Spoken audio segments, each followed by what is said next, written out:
90-day suspension ang binigay ni LTO sa driver's license ng motorista sa Baler Road Rage video inutos ni Mendoza. Mga kaibigan, sigurado alam nyo na at napanood nyo na yung viral video na yan na isang motorista na nagkasa ng kanyang baril sa isang siklista.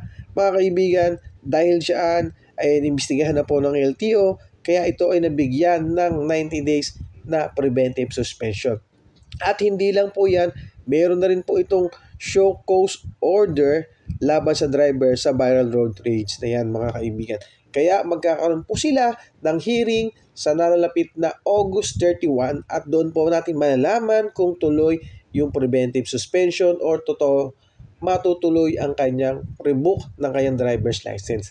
Kayo mga kaibigan, ano sa tingin nyo ang tamang hatol? So maging patas po tayo. Sa tingin nyo po ba ay 90-day suspension o kailangan ma-revoke na yung kanyang driver's license? Mga kaibigan, maging patas po tayo sa pagbibigay ng comment. Tara, pag-usapan po natin yan sa comment section. At inulit ko po, lagi po tayo mag-iingat palagi. Iwas init ulo para lagi po tayong ligtas. Yun lang po. Maraming salamat.